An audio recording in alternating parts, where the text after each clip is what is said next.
Hey, here's a real good short video on a wildlife water tank. So if you have an upland site and there's no water around and you install one of these tanks, I guarantee you're going to see more wildlife, and it'll be very rewarding for you. But safety first, before we even start, one thing you need to know.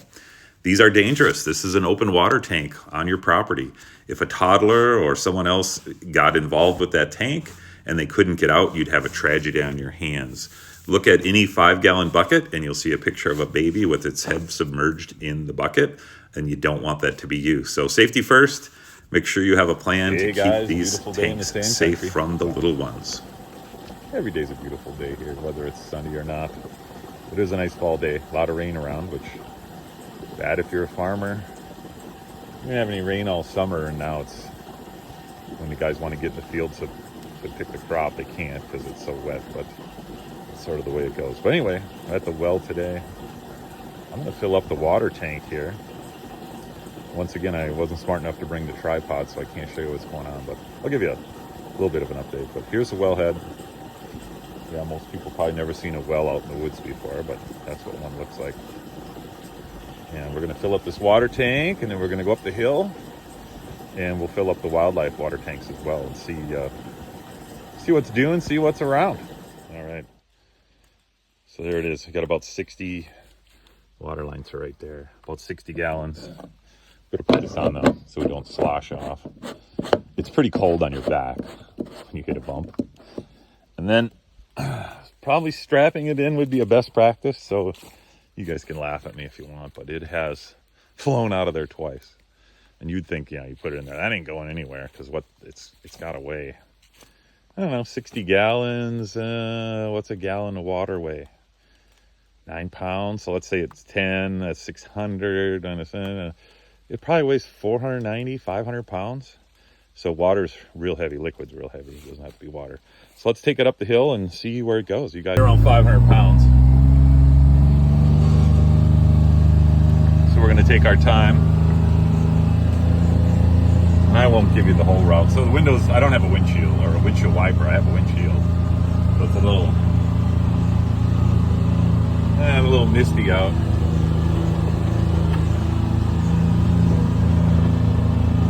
So we'll go up to North Waterhole.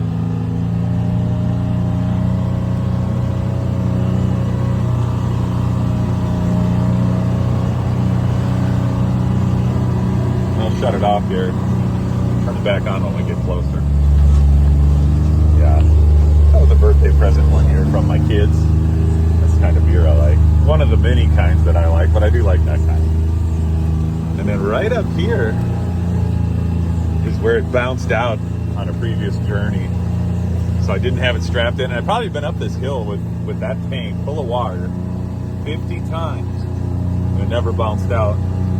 But I hit 2 bumps in a row, and I think the water sloshed forward, and then the water sloshed back. There you can see it, it's all good. And boom, it was gone. It was like lightning, and it didn't touch the bed or anything. It jumped up in the air and shot out, and the water, the top, like when it hit, it popped the top off, and the water gushed down this hill. Crazy. So you'd think it wouldn't happen, but it does. Actually, I wish I would have had a camera on there that day. That would have been fun to see. But anyway, I'll turn it off, and when we get there, I'll turn it back on. Oh shoot, guys, I should have left it on. There was an owl here. So here we are at the wildlife thing. So there's an example. I don't know. It's a pretty dark day. So that owl's probably comfortable enough to hunt during the day. And he's probably hunting right over the top of this, because a lot of small mammals will come and get a drink, and he probably would get them. But he was right up in that tree, and then he flew off kind of to the northwest there. So I'm going to get this parked and situated, and then I'll come back and show you how to back up a little more here. But this is kind of it. So you can see it is empty. So I was here a week ago, and I couldn't fill it up because it's having, like I said, I had trouble with that tank. But it had probably 10 inches of water in it, and it's rained a couple inches this week. But you can see the wildlife really been drinking it. So this is it's a blessing for the animals. But it's also dangerous because of predators can be around.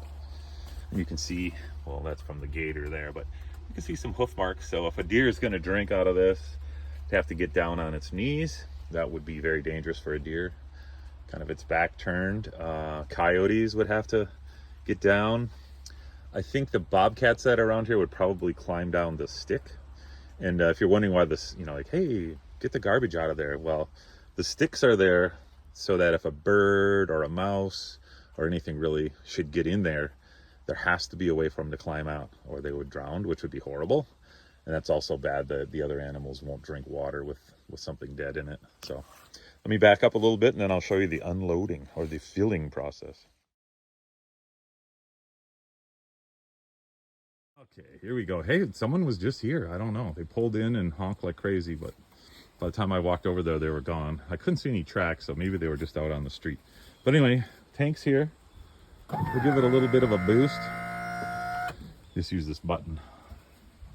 And then we'll walk around. And I do have a wheel, I put a wheel chalk in because I don't want to be killed. This thing ever took off. And there you go. It's as simple as that. And I might find another branch to put in. I usually have one or two. So that wildlife can get in and out. And it looks like a couple are missing. Probably from deer trying to stick their heads in there. They probably moved some branches around. You see some scrape marks on the side of the tank there, over on that side. And I'm wondering if that's from antlers. Could just be from a stick, not sure. See on this side. Nothing over here. And if you're wondering, deer don't care. They like water. They don't really care how stinky it is, as long as there's nothing dead in it. I guess because they're used to drinking out of like vernal pools and stuff in the woods and little puddles wherever they can find it. And I see, when I'm back here, I see tons of birds, squirrels, chipmunks, mice, you name it, turkeys, deer, bobcats, coyotes. They all come here for a drink. So you can imagine it's quite the place. So I'm going to boost it up a little more. And then I'll shut off. Because it's, you know, when I get to the end, I'll show you guys again. If you have ideas or better ways to do it, let me know what you think. It's still kind of a soggy day. All right, so we're making progress. So that's a 110-gallon tank in the ground. And that was about 63 gallons. So it's over half. We'll have to make 2 trips, fill her up.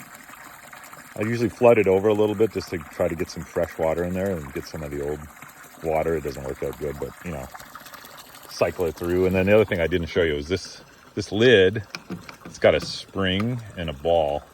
So as the water goes out, air can get in, and it goes even better if you loosen it, which I didn't show you guys the last time or a minute ago. But we're almost done here, and we'll go. I think it's time to go have lunch though, and we'll finish this afternoon.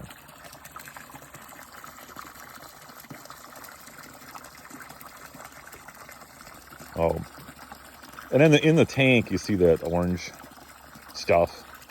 There is iron in the water here. We actually have really, really good water. The well's, I don't know, I think it's 180 feet deep, straight through sand the whole way. So the water here is very filtered. Some of the best water in the Midwest, right around here. And it does have some iron in it. And if you leave iron in a tank in the sun, it kind of precipitates out. I don't know if there's a bacteria that start to eat it or how it all works. Maybe someone could leave that in the comments, but that's where that orangey, yellowish, I guess it's orange rust colored stuff comes from. It doesn't hurt anything. And if you aerate the water, which it's getting aerated as it falls in, it kind of takes that taste away as well. So we do use it. We use it in the camper. We use it to take showers, wash things. It's all good. Tastes good. I drink it. Not everyone does, but it tastes really good. And then we have the well tested every couple of years. So we know what's in there and what's not. And last time we got clean bill of health, and it was just really pristine water.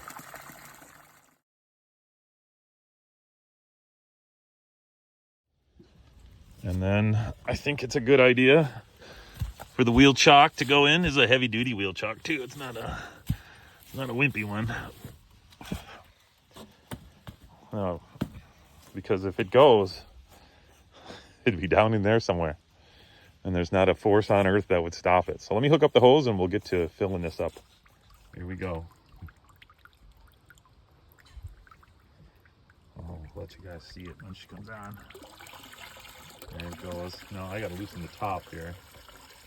I need to flow up, so I'll try to hold it. There. So now the air can get in through the top. I'm gonna set it over here so I don't forget to put it on before I take off, or I'll take a shower, and I don't want to take a shower. It'd be a bath, I guess. It'd stink. Now let's raise this up a little bit.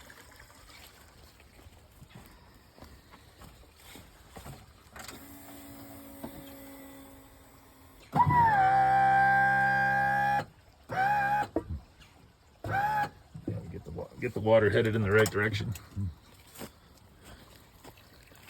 Okay, making progress. I hear a woodpecker. Probably not happy with me being here. A lot nicer than it was before. A couple breaks in the cloud. I think it's supposed to rain an inch tonight though. And then tomorrow afternoon is supposed to be okay. Anyway, that's what it looks like around here.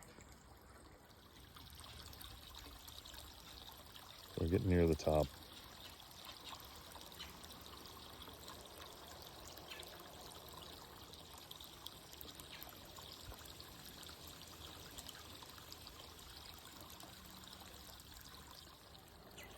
All right. Looks like it's about ready to go over. And I'm going to let it spill over a little bit. You remember my theory is change some of the water out. I don't know why I watch Post 10 on YouTube, and he unclogs a lot of stuff. So for whatever reason, people like to see water spilling over. So we can do that here too. Probably not quite as exciting, but we'll let it spill over. It's kind of like a pool skimmer here. Hopefully some of the leaves will come out too when it goes over. Getting close.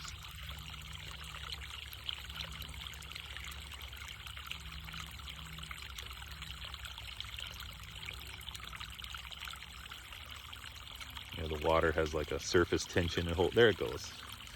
Finally. I'm gonna let that run a little bit. Yep, it's gonna make some mud. That's kind of fun though too, because tomorrow I'll come out in the morning and I'll look. Maybe we'll see some tracks. Plenty of rain. Oh, it's supposed to rain a lot tonight, so it might not work, but I'll give it a shot. But I just thought I'd let you guys see.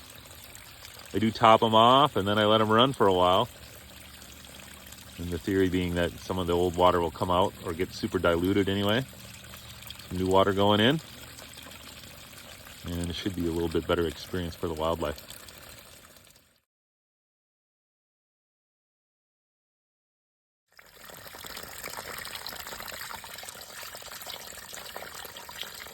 All right.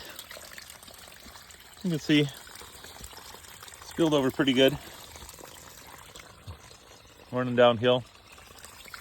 So we've changed out some of the water. You guys let me know in the comments if you think that does anything or not. I think it does. I think it dilutes anything that was in there.